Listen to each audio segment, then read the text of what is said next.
All right, recording started. Welcome to the 1030 track, everybody. Thank you for joining us today at the Spring Workshop Day. My name is Doug Wilson. I am one of the board members for MN365. And with us for this session is Chris Blackburn, presenting on his session called Score One for the Team. Really excited for this. And I also just want to call out a couple things for our meeting today. It will be recorded. We request that you mute yourselves prior to Chris talking, or if there's an urgent question or anything, please put that in chat or raise your hand. I will try to pay attention to those and get to you as soon as I can, or if Chris is monitoring them. Either way, we'll get to your questions there. You can turn on live captioning if you need that as well. And at the end of this session, we'll be giving away a $25 gift card to a random member. We request if you are the part that you participate, that makes that process a lot more efficient. And then at the end of the day will be a grand prize giveaway associated to our survey, and we pick a random person from that survey. And our survey is at mn365.org/surveys or survey. Right there's the link. And special thanks to our sponsors. It helps make this event possible because even though they're virtual, we don't charge for admission to these, and the sponsors make that possible. So thank you to everybody here. And with that,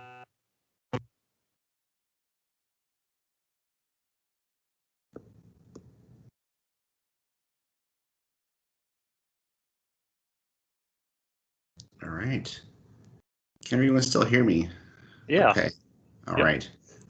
I lost the very tail end of your conversation there, so I don't know if it was me or you, or I just wanted to make sure that everyone can still hear before I start talking.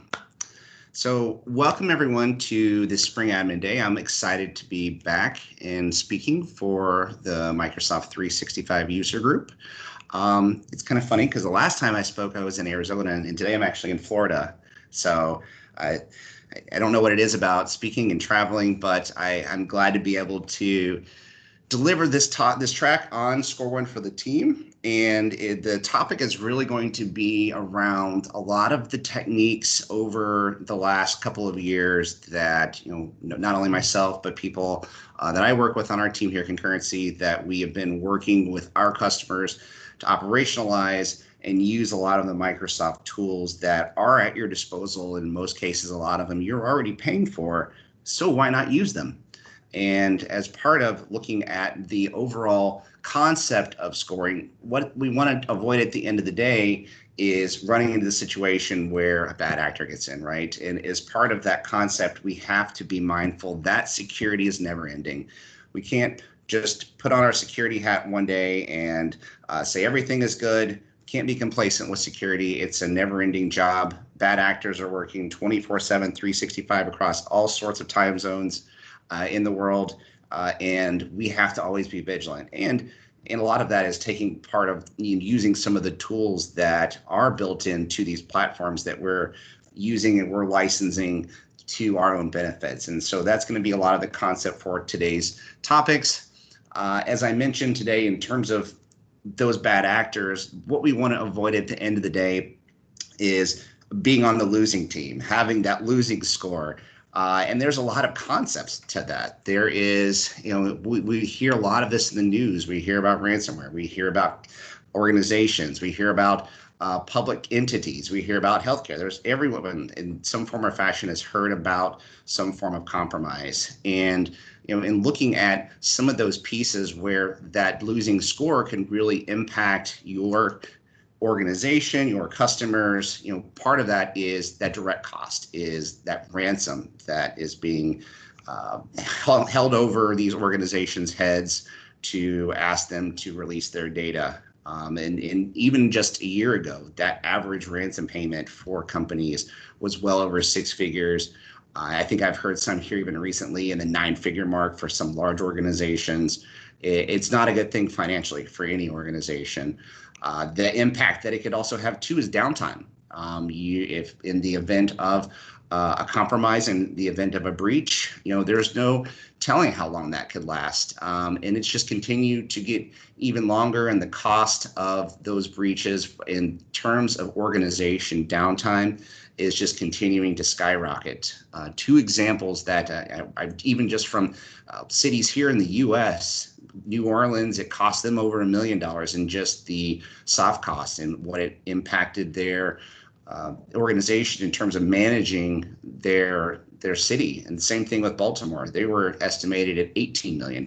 So it's not even just that immediate payment, it's that downtime that comes along with it. And along with those two, it's reputation, where large organizations have to declare in some form or fashion that a breach has happened. They have to notify their customers. If they're a public organization, that can lead to a myriad of different negative impacts, from distrust in the organization.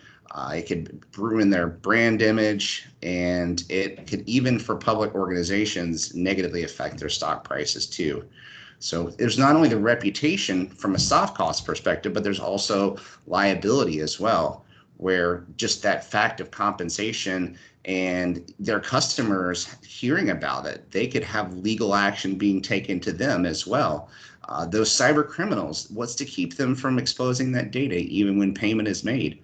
There isn't. You hear of some code of honor, but that doesn't necessarily, at the end of the day, translate to any trust in these bad actors that are coming into these organizations and wreaking havoc to them.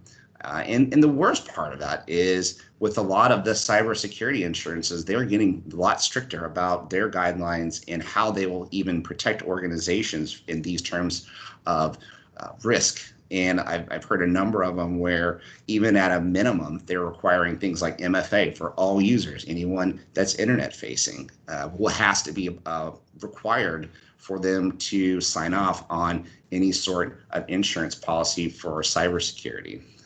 So we've talked about a number of these different direct and indirect costs. We also have that collateral damage that could be used against those users. So these bad actors, they have this information. What's to stop them from using it? There really isn't.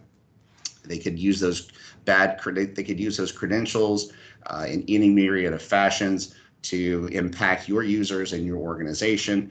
And then at the end of the day, just being able to reclaim any of that data, and the fact that these bad actors have gotten smart enough to hunt around to find any sort of backup systems, just to make sure that you are on the hook and indebted to them for paying those ransoms, is another indirect cost. So all of these together, this is why we talk security.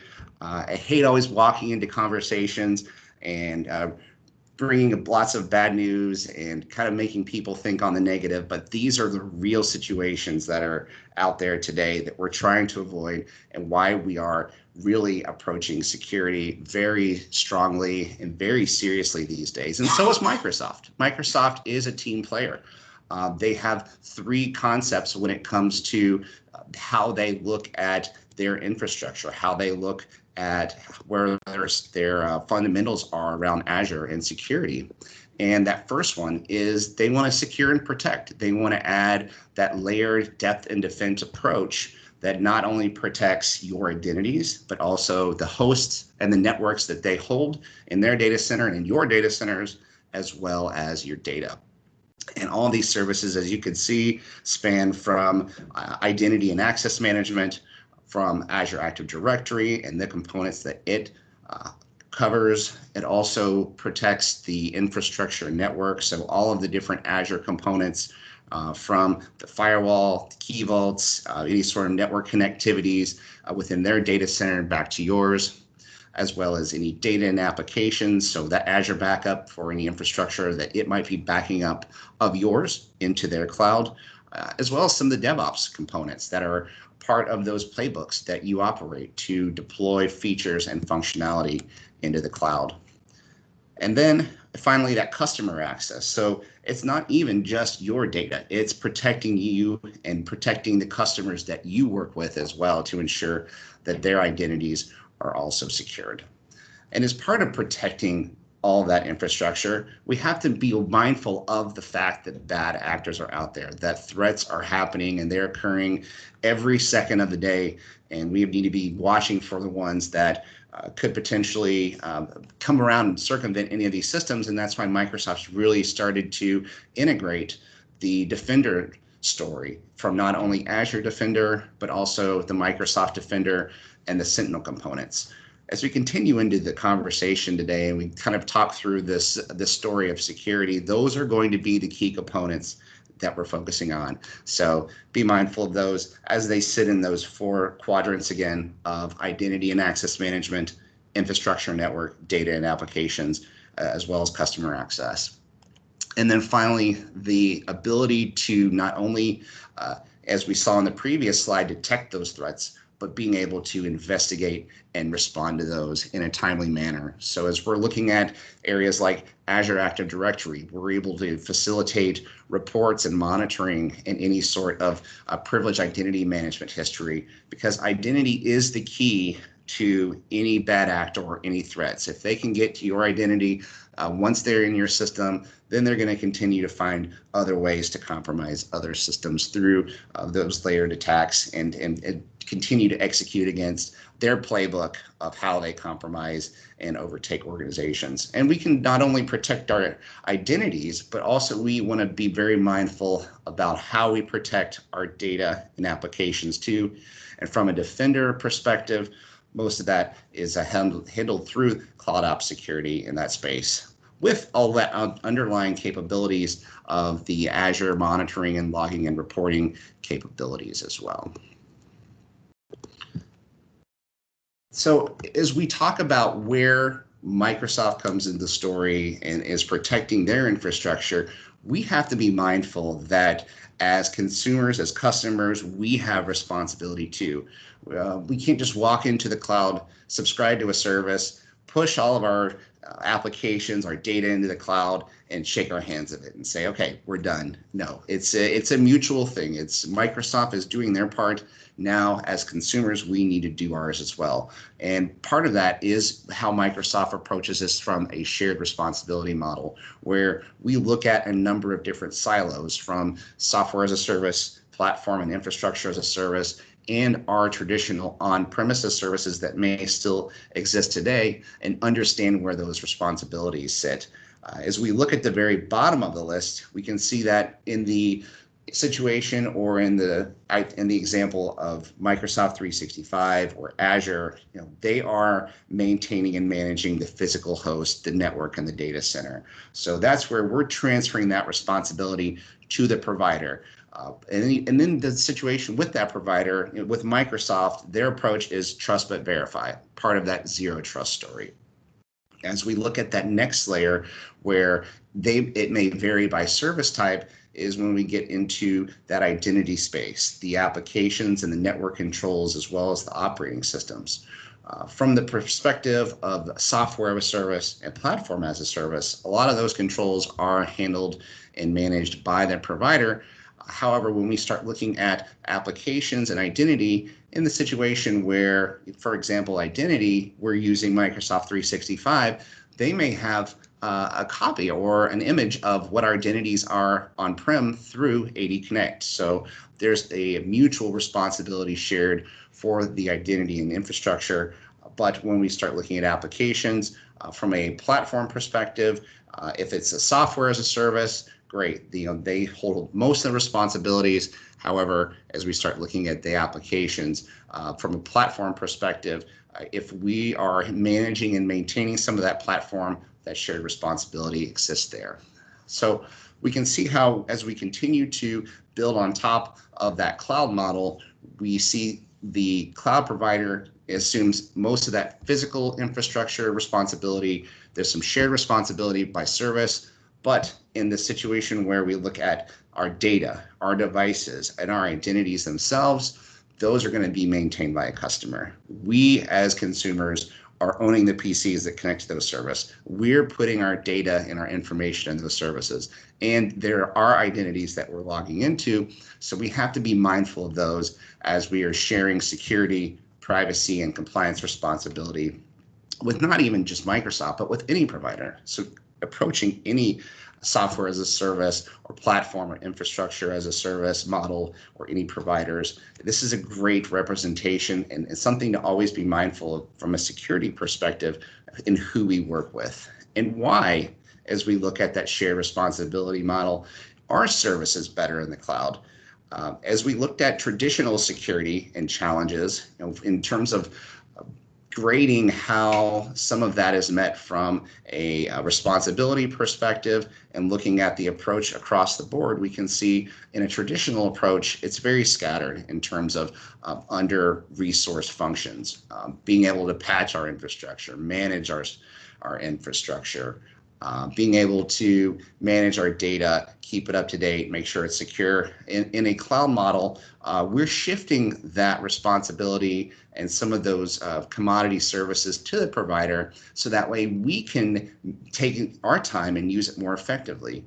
This is one of the biggest concerns, I would say almost, it's crazy to think almost a decade now, that as customers were starting to move to Office 365, one of the biggest things I always would hear is, I'm going to be out of a job. It's like, no, your job is not going away. Your job is just shifting. It's evolving in how you're using your time. So you can allow that cloud provider to manage and leverage a lot of their capabilities for more effectiveness, and then you can use your time for other responsibilities, being able to look at things like security, for example. And in the environment where you're working within cloud-enabled security, you're able to use a lot of that intelligence for responsiveness detection time a lot quicker and a lot more rapidly than you would in a traditional model, in a traditional security model, pre-cloud, pre-AI, where we're having to look at all the logs, look at all of the alerts. I can't tell you how many times I've worked with organizations where they have a rule set up in Outlook to push alerts into a folder. I mean, after a while, that just becomes white noise, and you start to blend out a lot of the alerts, and you have to be very mindful of how you would dig in and look at a lot of those. And moving to this cloud security model is a lot more effective in being able to really weed out a lot of the noise and give you a lot of the more important alerts as they may come up. So we've set the foundation of why we are approaching security, how we look at it from the shared responsibility model. Now let's take a look at how Microsoft approaches scoring. How is that scoring done?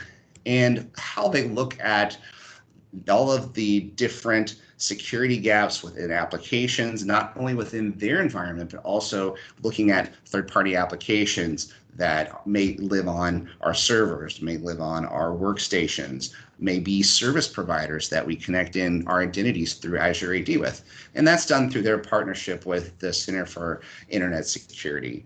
And CIS brings a very, it's an independent approach, but it's benchmarks that Microsoft recognizes have experience and best practices that align to their own. So as they look at all of their different security alerts, their CSVs or CVSs that exist within the compliance center, the security center, a lot of those are based off of their partnership and how they work closely with CIS.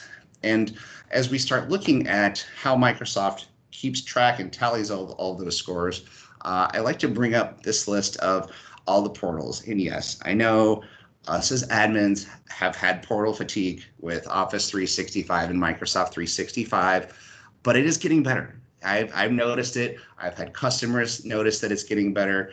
They're slowly starting to bring things into either that security center, or they're trying to move things into the compliance center, which are part of the big foundations of those E5 security and E5 compliance licenses. So that way it makes it easier to differentiate what's really a security task and what's really a compliance task. So some of the other pieces that you'll see here as well, outside of just the security and compliance, the identity components, previously they were separated. It was more, this is identity in the cloud, this is identity in a hybrid environment. Now with that integration of Microsoft Defender, those have become one in terms of the recommendations and the scoring that it provides.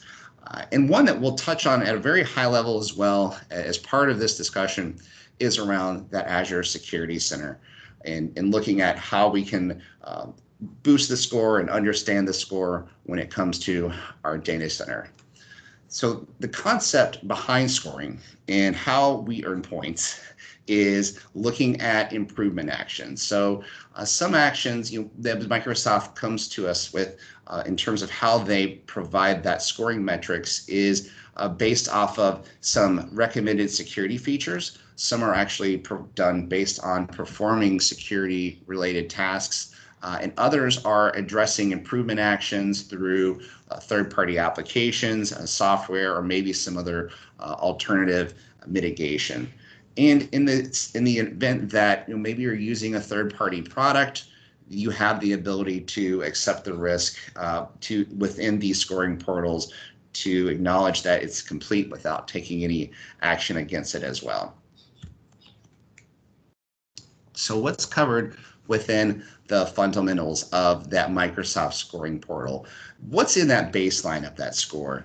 Microsoft is looking at not only their Microsoft 365 environment and all of the services, but they're also looking at Azure Active Directory. They're looking at Defender for Endpoint, Defender for Identity. They're looking at Cloud App Security, as well as Microsoft Teams.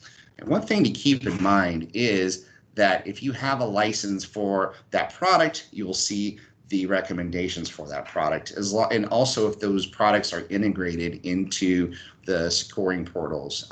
Some of that is also integration as it pertains to features turned on in Cloud App Security as well, enabling that Microsoft Unified Threat Protection story within Defender as well. With how Microsoft actually shows us the score, it's going to give us all of the recommendations that it can, whether or not you're licensed for them. Depending on whether you're licensed for E3 or E5, Microsoft's going to make recommendations in the identity space that are going to enhance your security the best it can within that platform. Same thing goes for apps and devices as well. The thing to keep in mind with security is it definitely should be balanced. You don't want to enforce very rigorous security controls that might impact your end users. You want to make sure that if you are going down these routes of implementing some of these security controls, that we keep in mind what is going to need to be communicated to your end users to ensure that they are able to not only continue to work, but also evolve how they work and do it securely as well. One thing to keep in mind about scores, kind of going back to that security is ever changing story, is that Secure Score is changing as well. So as Microsoft is going through and they're evaluating your environment as part of that automated scoring and how you've made any progress with things like MFA and turning that on for users. It checks that on a daily basis to see if there are more users or less users that may have a certain task assigned that could shift your points up and down. You could potentially see one day your points are lower, than the next day it could be higher. You onboard a lot of users, you onboard a lot of machines, you onboard services, that can impact that score and it can affect it to go up or down as well. And as I mentioned previously, as Microsoft is looking at all of the licensed features and how it provides that score, one of the things that is from a fundamental perspective in how that you can approach security at that maximum level would be with E5. And a lot of the Microsoft security components, a lot of the scoring components really do sit fundamentally and foundationally with E5. It looks at not only of the E5 that's as part of the Office 365 suite, but it's also looking at the Defender for Identity and how that protects Azure Active Directory, Defender for Endpoint as it protects your machines, as well as part of that E5 in the EMS E5 security would be the Cloud App Security component as well. And so as we continue to talk through the next few slides, we'll touch on how we can enhance security within each of these different areas. And the first one we'll talk about is in the topic of identity. What goes into securing identity and that security posture? A lot of the foundations for the Defender for Identity not only pulls that sensor data from within Azure Active Directory in the Cloud App Security, but it also can pull from your on-premise environment as well.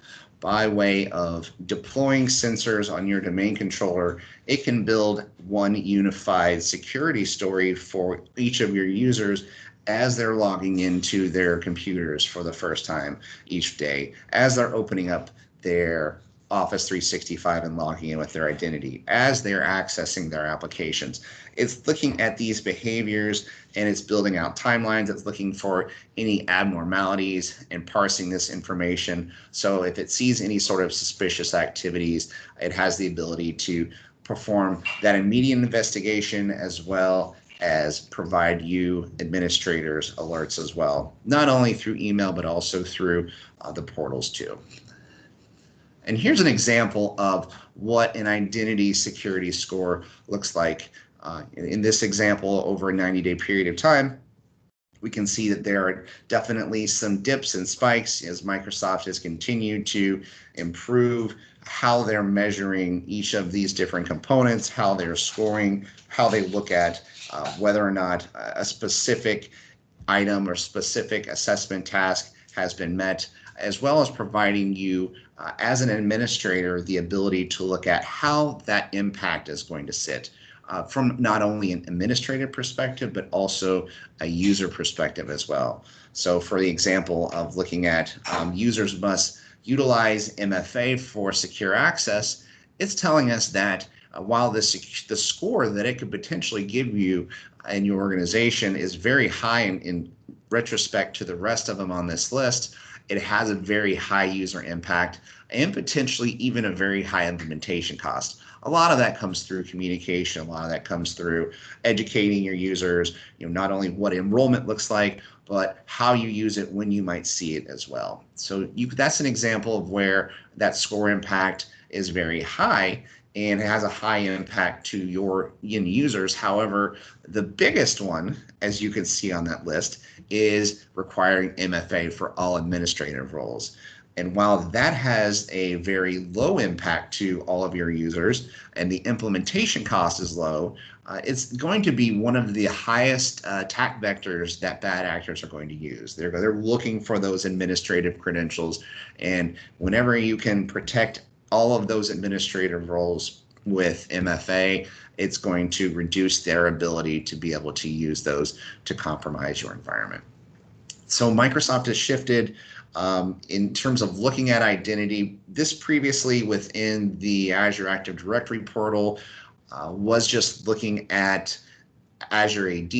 Now that it has that potential to integrate with Cloud App Security, we can use that sensor data to pull from on-premises AD. We can look at the health within the environment that previous Azure ATP sensor being deployed on your domain controllers was pulling all of that data in, and now it has that in a very streamlined environment, as we can look at here for some of that integration. As you can see here, there's some common themes in this one scenario for installing the sensor agent, as well as just configuring that endpoint integration. Within this other scenario, we can see that with it turned off, we wouldn't be able to see a lot of this identity security posture scoring. And so some of the things that it does great on, even just over and above the integration with Cloud App Security, is looking to see if you're doing things like password rotation through laps. It's providing us the ability to look at risky lateral movement paths. So what administrative users are maybe 1 or 2 hops away from a machine where a user may or may not have logged in where an administrator is, and could potentially provide some sort of pass the hash, or in some sort of compromise, leak that password to a bad actor just from a couple of hops. So that identity security posture gives us tasks to work through, and as we would click through each of these, would also even give us names of users and accounts that we'd want to address as well through that Cloud App Security portal. So these two tools combined give us a way to have actionable items of improving our identity security posture and improving our score within the environment as well. So identity is that first and most important vector to protect within our environments. Outside of that identity, typically the other attack vector that we see within environments are going to be endpoints. And through the endpoint protection portal, through that integration within the security portal now, as Microsoft gives us the ability to, through that sensor data that's being sent from Defender for Endpoint and the onboarding those workstations into Defender for Endpoint, it gives us the ability to see the score across our endpoints as well. It gives us impact scores, so we can see, for example, here in the bottom left, we can see where there has been compromises for applications, and it will actually tell us how many devices are potentially impacted by that compromise. It also shows us top vulnerable softwares. It shows us environments that there are workstations that need to be updated in our environment. And in this case, usually it's in organizations that are a couple of builds behind on Windows 10. So Microsoft's going to always recommend running on the most current version. We all know that that inherently has its own challenges, but through proper testing and through proper processes, we can continue to keep our organization or keep our customers up to a current version of Windows for protection as well as applications. So in this case, we see here Firefox as well is where we see a number of exposed devices, and we need to take action against those as well. And right off the bat, as we look in at the threat protection portal for devices, we can see where the score is for those devices, as well as where the biggest areas of impact will sit for them. We have the ability to look at how our score is either improved or dropped over time. In a lot of cases, over the last, I'd say probably 2 months, number of customers that we've worked with have seen that go down, just as Microsoft has introduced new controls on how they're measuring the score of endpoints and where the potential areas of impact are, as well as being able to look at that exposure distribution is very important as well in looking at how many machines may have older versions of software, may need to be updated, where there may need to be devices that have to be updated for any older applications as well. So the endpoint protection dashboard is very important as well in how we can grade the score on our devices too. And as we look at the exposure across any specific device, we have the ability to really drill in on machines as they, within that endpoint sensor data, collects information, as we looked on the previous screen, of what version of Windows is being run, what applications are on there, what of the network and account security exists, as well as any security controls. So if a machine has any of the security baselines that Microsoft has, and it will be able to provide those additional levels of protections. Those are examples of where security controls would come in and protect an endpoint as well. So we're able to look at all of the different scores and protect our endpoints. And one thing to keep in mind that I hear from a number of customers is, well, we have a competing antivirus product. We have a competing XDR product that is providing protection within our environment. And the thing to keep in mind with Defender is, yes, it does work as a cloud-based XDR, but there's a lot more under the covers that it has the capability of doing. As part of that Defender integration, a lot of it has to do with the reporting and the event information that it's pulling from endpoints, how it's feeding that information up to the Graph API, and being able to look at all of the endpoint events. So not only is it looking at threats, but it's also looking at the health of that machine as well.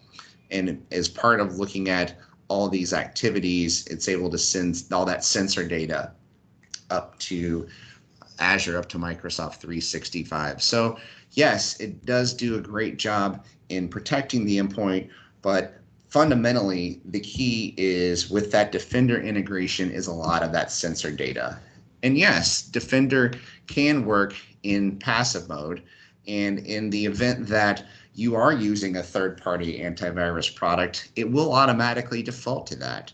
It will run in passive mode and not be used as the antivirus app, but it's still going to look at any sort of any reports from any threat detections that are shared with that Defender service. And there's a lot of the third-party XDRs out there today that will share that information. In looking at an example of what a Defender antivirus portal would look like in passive mode, we can see here that here at the very bottom, this is an example of an organization that has a secondary antivirus installed, but then we also are able to pull a lot of that agent data from Defender to be able to see that their agents are inactive. Even though we still see that sensor data is being reported up to the Microsoft Cloud, and it's able to feed us a lot of that event data, it does run in passive mode. So in the event that we do onboard devices into Defender and it's providing that sensor data, and maybe we don't have a third-party XDR and we want to use it to provide that real-time extended protection, we can see threats in a timeline inside of the Defender portal, inside of the endpoint management portal as well, where we can take a look at active alerts that exist on a machine.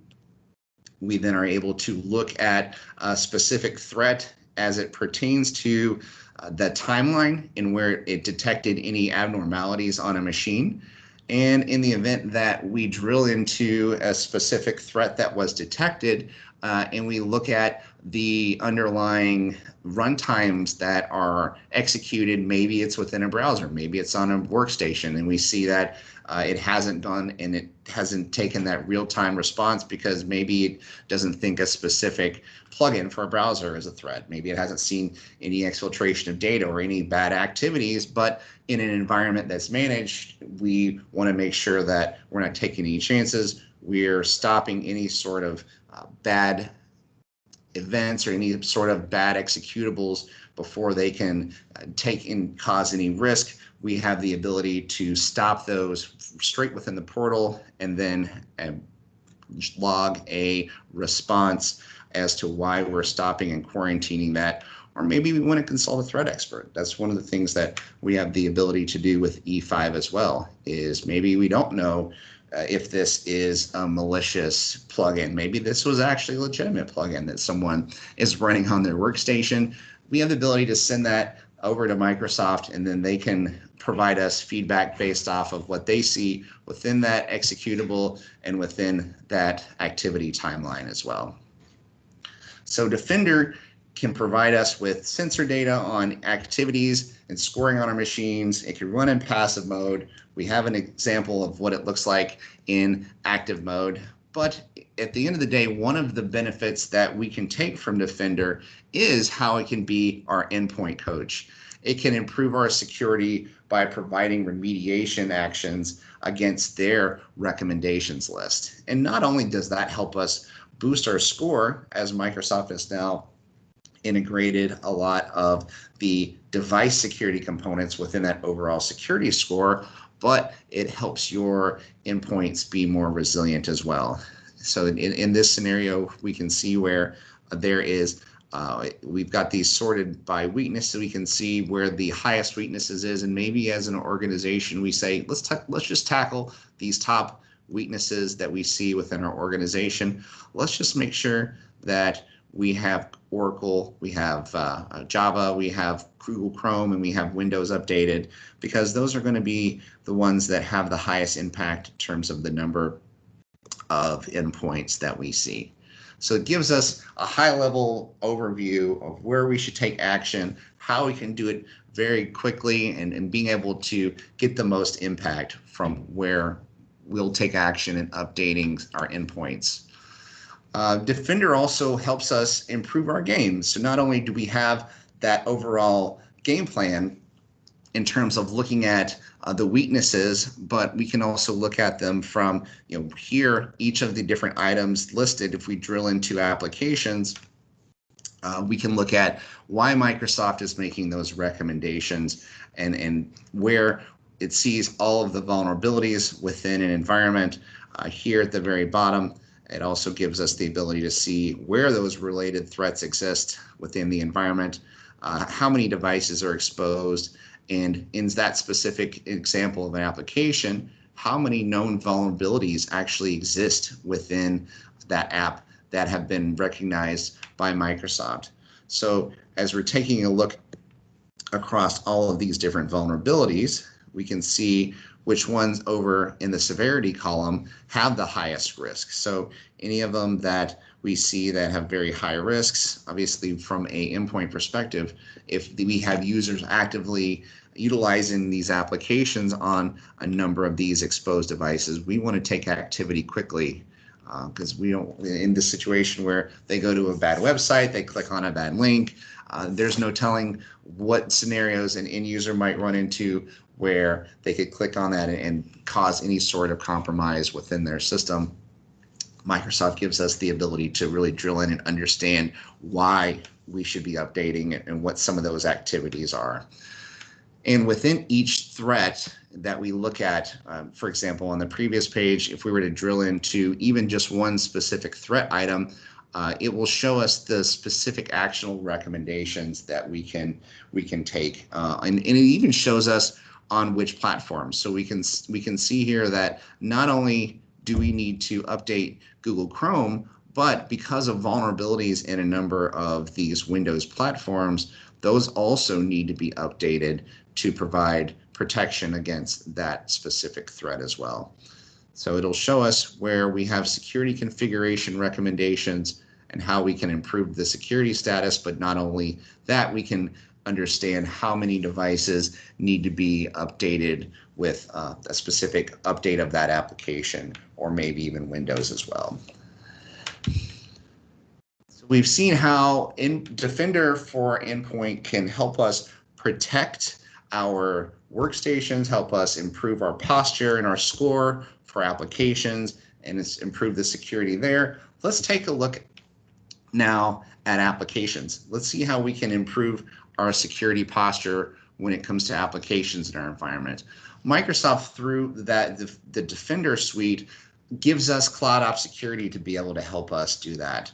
And they've recognized within most of their customers, they've seen, at this point, 16,000 recognized apps. There's more out there that I know are being added every day, but in terms of looking at the ones that it has seen in the wild, either through an identity authorization or through a Defender endpoint action and executable, it's able to look at all the executables within your environment, and it's able to provide a ranking. It's able to provide a score on your applications as well. And it does that based on 80 different risk factors to help us understand, is that application really safe? Even if we have individuals within our organization engaging in shadow IT, they're running their own apps, they're installing their own apps without any sort of IT authorization.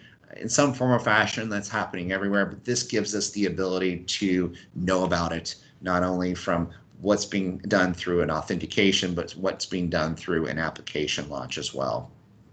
And within each of these applications that are listed within Cloud App Security, in those 80 different factors, we can drill in to see how each of them are scored and weighed.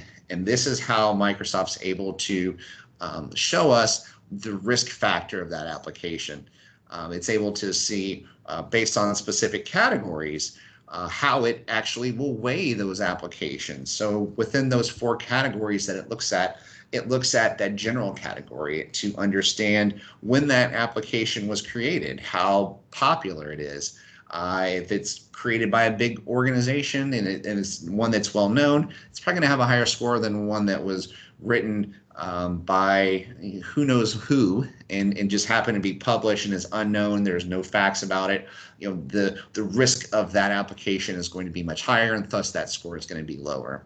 So the popularity of that company that makes the app, the security standards that are built into the application, such as whether or not it supports MFA, encryption, data classification, and data ownership, go into that security score as well. It also goes and looks at if that application is held to best practice standards, whether the app that's being produced includes compatibility for standards like HIPAA or PCI or any of the number of different regulatory standards that we'll look at a little bit further when we start to dig into compliance in a little bit. But these are some of the ones that Microsoft grades applications against as well. And then legal. It also looks to see whether or not that organization adheres to GDPR, DCMA, has any data retention policies, etc. And so those are the baselines of how Microsoft scores applications, but they've given us now the flexibility to go into their settings and really look at some of the importance and actually adjust these on demand now as well. So previously, Microsoft had their general baselines. It was take it or leave it. And now we have the ability to change the weight of those based on how our organization looks at any of these specific areas as well. So we've looked at how Microsoft has recognized and categorized and scored applications, but then how do we take and apply those within our own companies, within our own customers? And how do we connect that within the Microsoft platform? And we do that through things like conditional access app control. I know a lot of us are familiar with conditional access. It's that front gate to being able to enter into the Microsoft 365 environment, protects our identities. However, taking that a step further and protecting not only our identities, but also the applications those identities sit in front of is where Cloud App Security as a CASB comes in and takes action. So we have the ability to connect Cloud App Security to conditional access through this conditional access app control and define custom policies. Once we have that integration and Microsoft starts to see all of the authentications that are occurring across applications, they'll show up in conditional access app control within Cloud App Security. It will show it as a connected application, and it gives us the ability to connect it through session control. So in this situation, there's a customer that is using Workday. They've integrated Cloud App Security. They're using session control. And now that they have done that through a policy, as we look at that application, we see its score. We now see that there is a proxied instance of that score itself. And because we have it as a trusted application, we automatically see that it has been approved. And with that application connected into Cloud App Security, we are able to look at activities within that environment. We're able to see when a user has authenticated. We're able to see when a user has downloaded data from that particular application onto their machines. But what about the situations where we don't want users to pull data out of applications? Perhaps that could be some exfiltration of data even within your own organization by your own employees. This is where Cloud App Security really comes into play and allows us to extend that security and that protection to our applications. And maybe to start, we just want to look at it from the perspective of monitoring that data. We want to see what our user behaviors are like. Maybe then as a next step, we want to actually be able to block certain activities where in this situation, maybe we don't want to allow users that aren't on a hybrid AD join machine to download data out of Microsoft Teams or SharePoint. We want to allow them to use the platform. We want to allow them to work on a day-to-day basis, but with the integration of Office Online, they should be able to perform all the activities they need to for their particular job function. And in the circumstance where they're trying to potentially exfiltrate data, that's when we can use Cloud App Security to extend that further. We can block that activity. And then as a user logs into an application, what they will see then is they get redirected. Let's say in this example of Teams, they're redirected through Cloud App Security through that mcas.ms URL. they get a friendly notification that says, hey, your activity in Teams is monitored, just so that way they're mindful of their activities as well. But in the circumstance that, maybe Joe user wants to go into a specific library, he sees some documents and says, oh, I'm logged in from home, I want to download this data to my home computer. Denied. They were able to provide that message to the end user based off of what we were able to customize here within that MCAS policy. Just by monitoring user activity, we were able to send that same message to that end user to notify them that in this example, that activity is not allowed. And as we can see here, we can see that a user actually downloaded that data. However, in that circumstance, they received a text document on their machine with that alert as well. So we were able to see how cloud app security provides us scoring. We could see how we can enforce protection of our data within our Microsoft environment. Maybe now we just want to look and see how our users are utilizing that data. We want to look at those stats that Cloud App Security is able to pull not only from those identity-related events, but also from the endpoint-related events. Within the portal itself in the dashboard, as we look at each of the common applications that are used within the environment, if we click on one of the applications, it gives us an overall timeline of the data activity through the course of a 30-day period of time. But maybe we want to look at a specific application and see how much data is being used and how many transactions are being done, not only from a specific device within our environment, but maybe we want to look at from the perspective of our users, how much data that a user is accessing as well. Sorry about that. It looks like I did not layer those properly. Bring that one to the front just to show you that example. There we go. Just move that up a little bit higher. There we go. So now you can actually see for each of the users within our organization, while we were able to see how much activity was performed on a specific device, we were able to actually see how much activity was also performed by a specific user within our organization as well. And maybe in an environment, and I've seen a number of customers where maybe they don't want to allow Dropbox to be used on personal device, on their company devices. Maybe they see in our previous example here, maybe as you start to drill down into activity, you notice that your users are spending a lot of time on Netflix, which you'd be surprised how often that happens within our customer environments, where they're able to see just a lot of activity that's non-business related, a lot of websites that are accessed that are non-business related. By using the integration between MCAS and Defender, not only do we have the ability to look at that endpoint related activity, but we're also able to define whether or not an application is sanctioned or unsanctioned.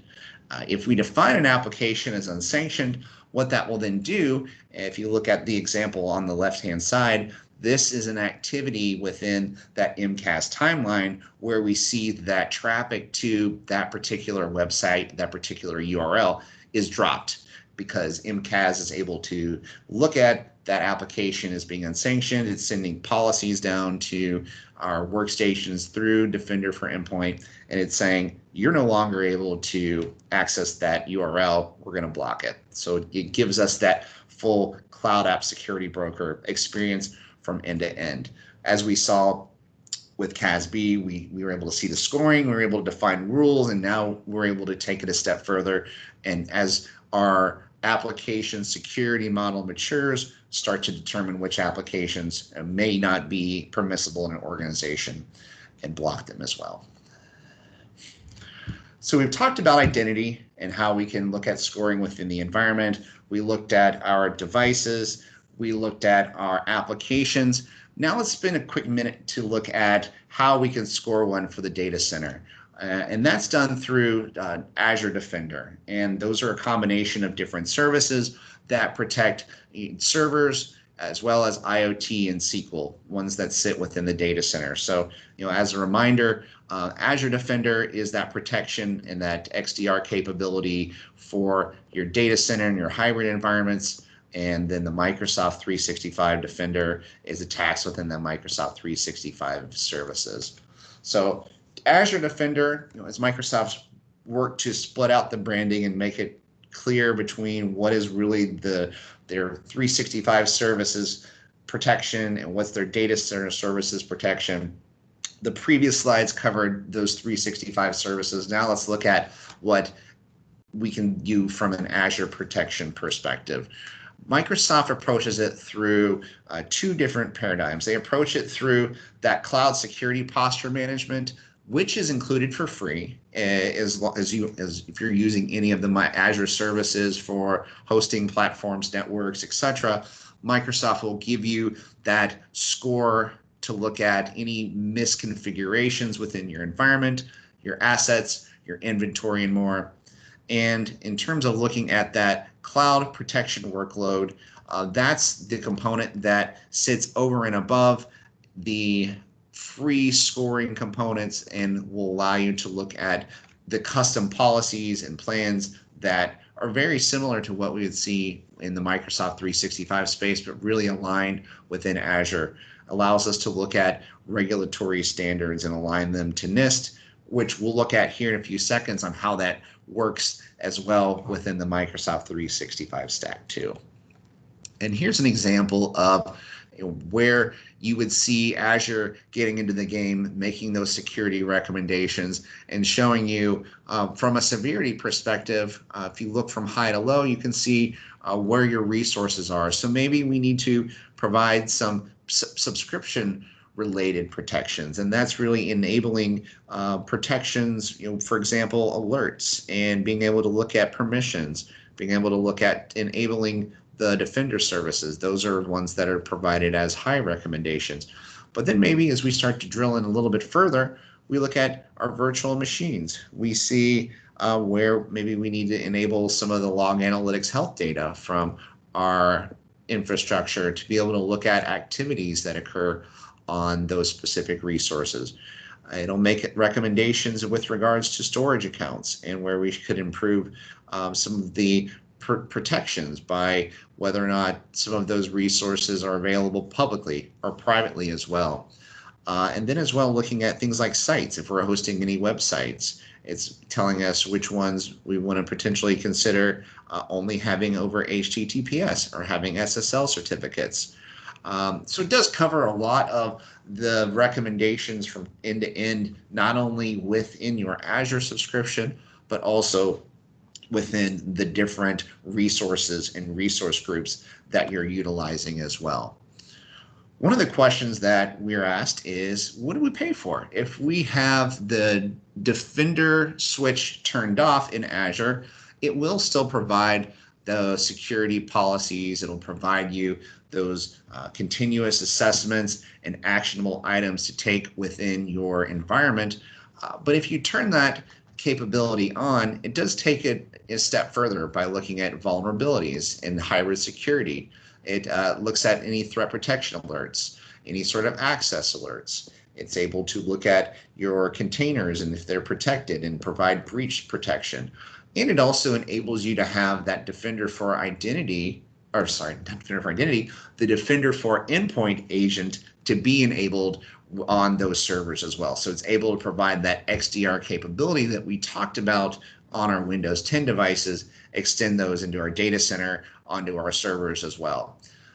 So it gives you that same end-to-end protection that you would see in that E5 suite on your workstations, on your servers, in your data center as well. So we talked a little bit about some of the scoring inside of the data center. Let's talk a little bit now about how we can utilize the Microsoft tools to have some of that compliance here within our Microsoft 365 environment. So we talked about that shared responsibility model. We talked about some of the scoring components.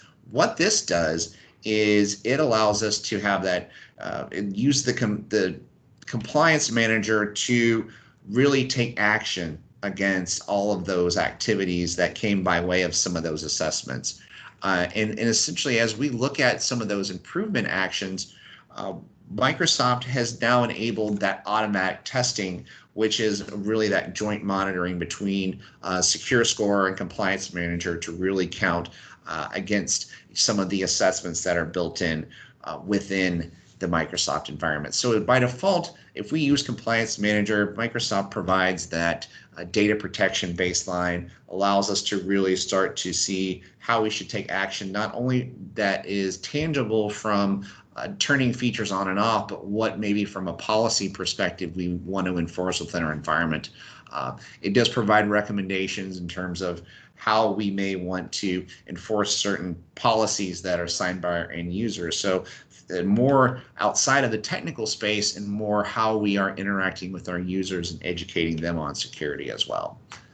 So in looking at how those scores are calculated here within the compliance portal, we have a couple of areas that Microsoft looks at. They look at whether it's a preventative action, a detection action, or a corrective action.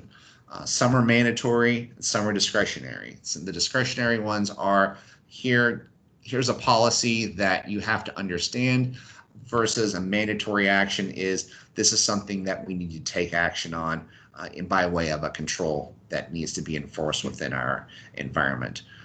Some of those detective actions are where things are monitored and looking for breaches. In these cases, we've also have the corrective action as well. So if a particular monitoring action is enabled, we can enforce a corrective action to keep those adverse effects from an event from causing any sort of issues. So the detection and the correction really work hand in hand, but preventative is where we want to be. As an organization, as we look at security, we want to not be reactive, we want to be proactive. And this is where a lot of those preventative actions will come into place. And so as we talk about assessments that are included with Compliance Manager, we need to understand what we actually are licensed for.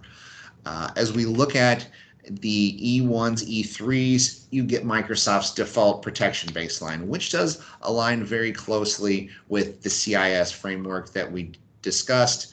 But Microsoft even allows you to take that a step further with a number of other compliance assessments that are available for the E5 customers that we get not only those, but also GDPR. You get some of the NIST 800s as well as ISO.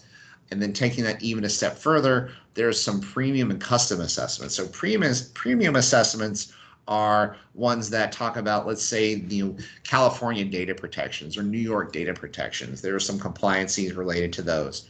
But maybe there's a combination of all these as an organization that you determine are going to work better for you, and you want to create a custom assessment. That's where an E5 license is needed to be able to really build those out and customize those that best fit your organization. And even to just talk about those assessments at a high level to date, this was as of a couple of days ago, there's now over 300 premium templates that you can use for defining what any sort of assessments and certifications are that your organization may need to adhere to. You can add those within your environment, or you can build your own template as well, where maybe it's I built out an assessment, I'm using a combination of these to best fit my organization as well. The nice thing about a lot of the assessments is they do break down based off of specific control areas.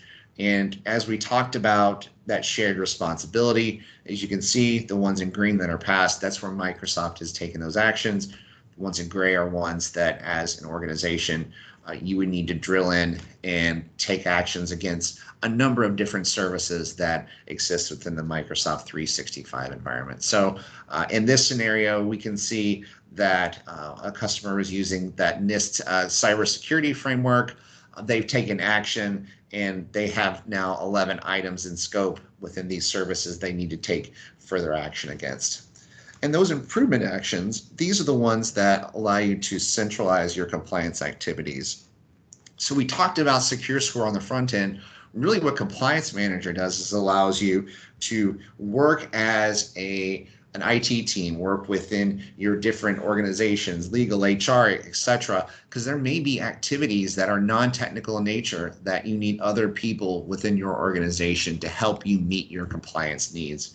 And we can see here within each of these assessment frameworks, each of the improvement actions, we can actually go and we can assign those to individuals. We can take documentation and notes and record status and updates within each of the actions. And with that integration between Microsoft 365 and the Compliance Manager and the Secure Score, some of this actually can work behind the scenes to do automated testing for you.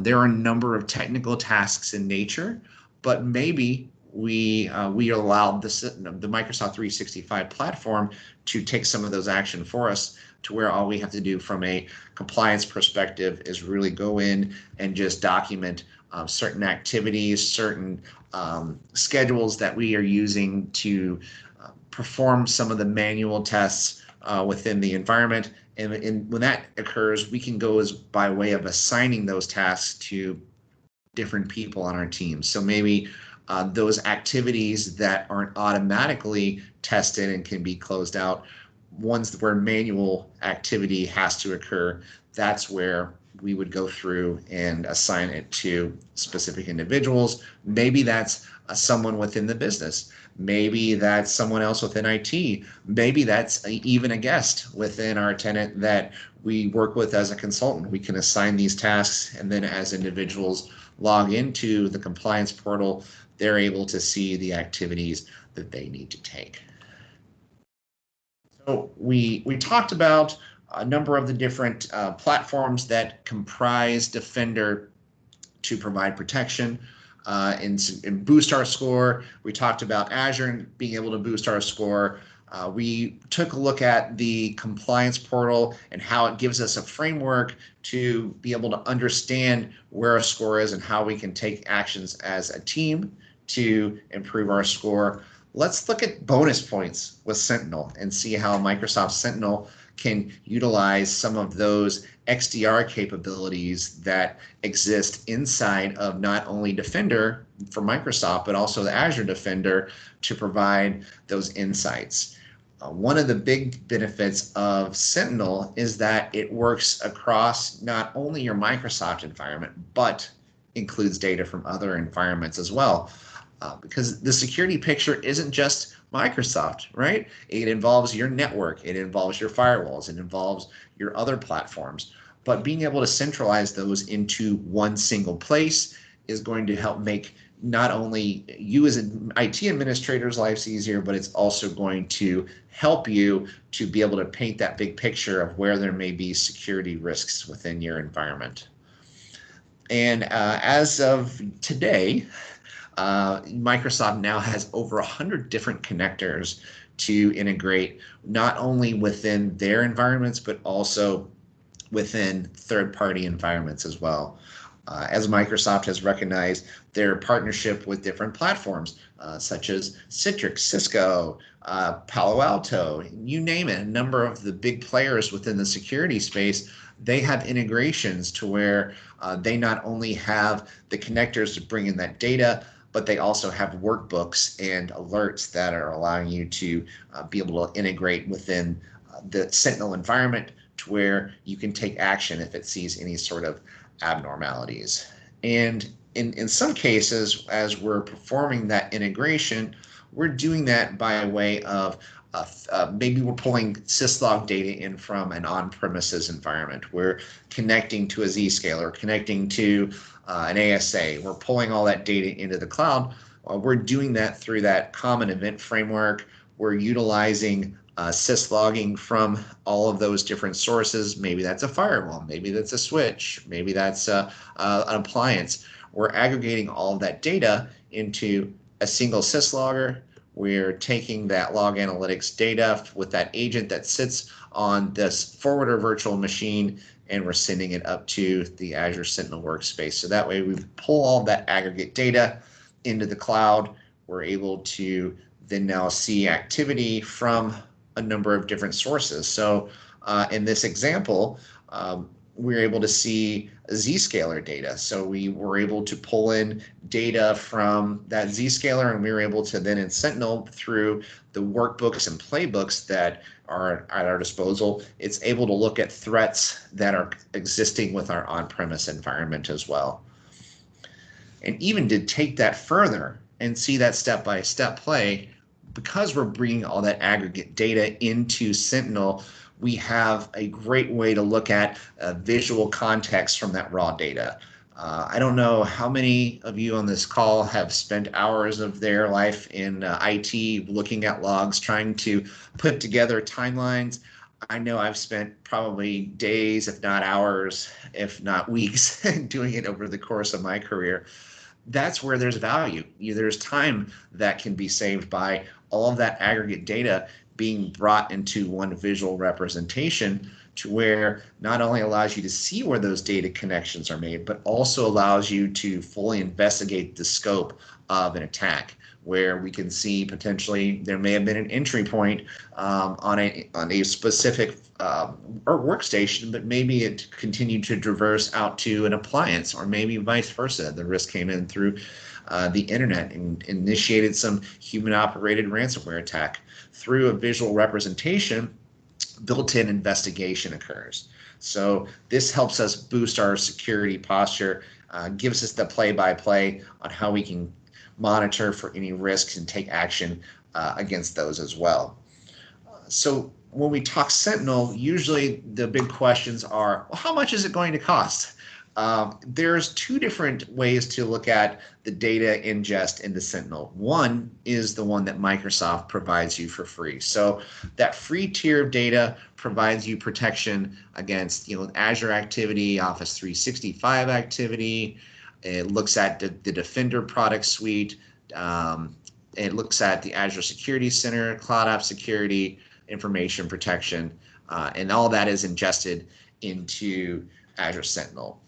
They have a really nice data collection workbook that you can run within Sentinel that allows you to see how much data that you've ingested over a period of time.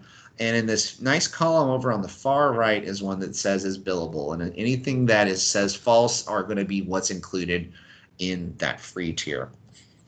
As we look at kind of the story that we told on a few slides ago on how we can bring all that aggregate data in from multiple sources into Sentinel, those are going to be from those ingest points where you're going to pay for data.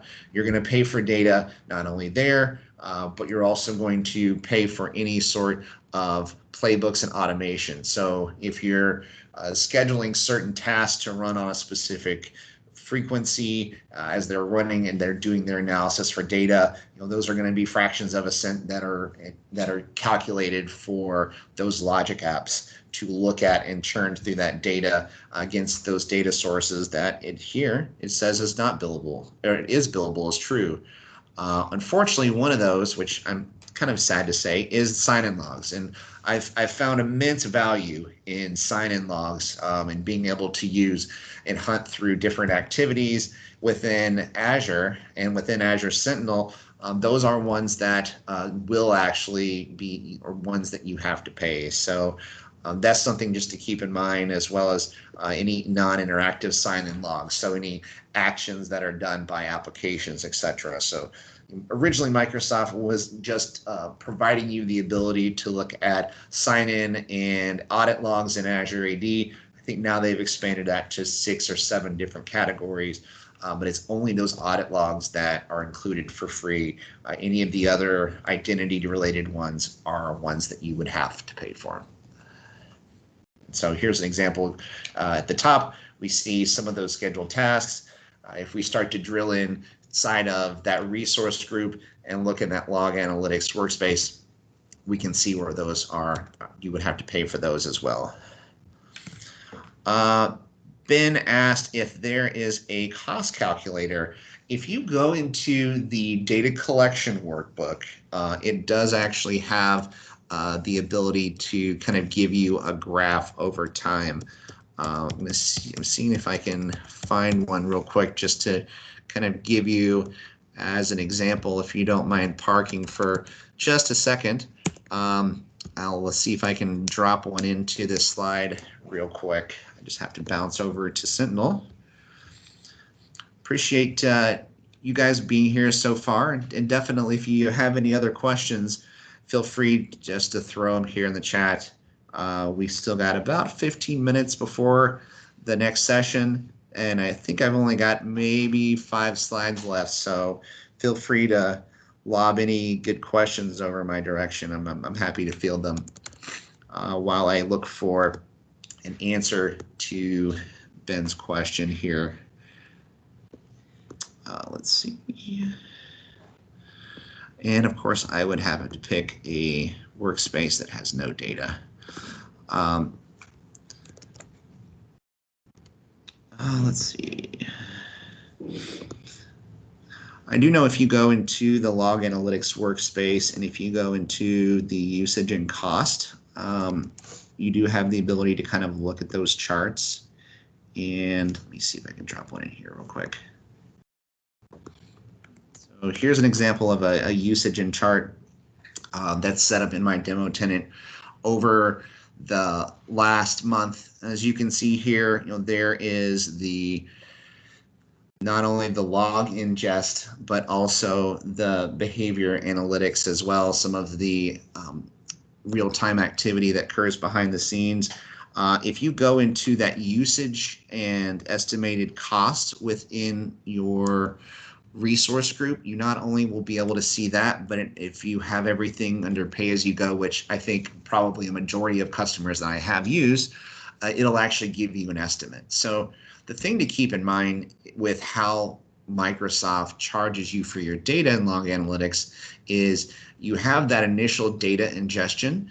If you are holding on to your data outside of the default of 7 days, you can crank that all the way up to 730 or 2 years now. So inside of the data retention within your usage and estimated costs, you have the ability to adjust that up to 730 days. Anything over 90, your price for that storage drops significantly. So any data retention that's held beyond 90 days will go to that 10 cents per gigabyte cost. So that's usually when working with customers is where we would go into to determine what that cost would be. Sean asked question, the table on the bottom is showing as billable. Where specifically do you see that? If you go into the, let's see, if you were to go into that data and, let's get back to that one real quick. If you go into Azure Sentinel and in your workbooks, if you go do a search for data collection health monitoring, you'll be able to see that within that specific section. It should give you a number of tables as well at the bottom to give you a breakdown on some of that workspace status as well. So, Chris, just let you know, there's about 12, 13 minutes left. Yeah, absolutely. Thank you for that heads up. But yes, if inside of the, I'll do a quick little screenshot of that for you, just to kind of show you where to kind of drill in and start looking at some of that data within your workbooks. You do data. It's going to be within Sentinel. It's going to be under workbooks and that data and health collection. There's a lot of really helpful information within that kind of will give you not only that ingest, but also the cost. So it's really a combination of looking at what's in Sentinel as well as looking in Azure in your resource group to look at some of the usage and cost to help paint that picture of what you'll end up paying for some of that ingest. Because obviously this is, the free tier is nice, but I think where we start to really see that benefit of that integration and that third-party log ingest is going to be where you're pulling that data in, and this is where you really want to be able to start looking at those costs.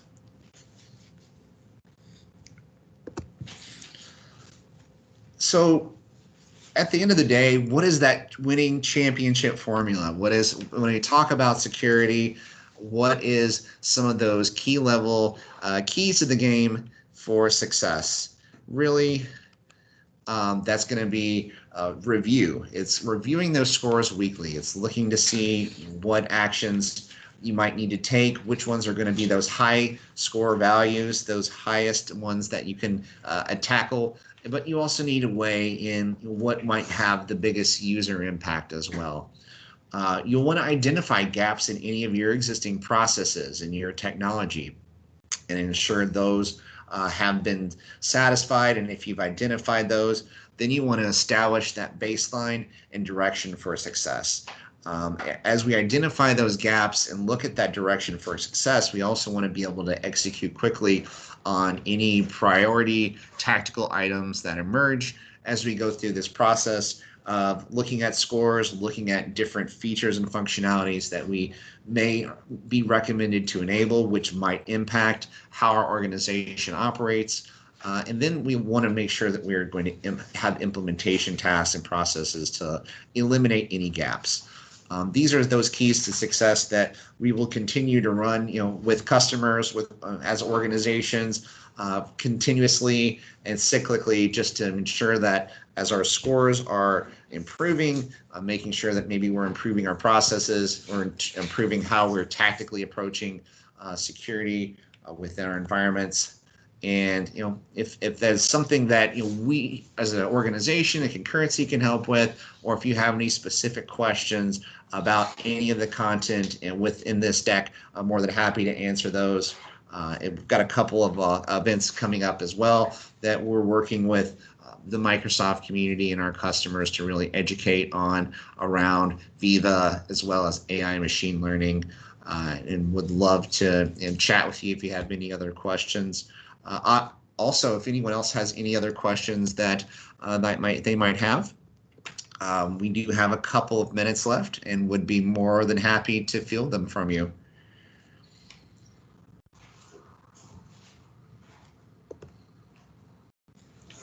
Otherwise, I'll just sit here and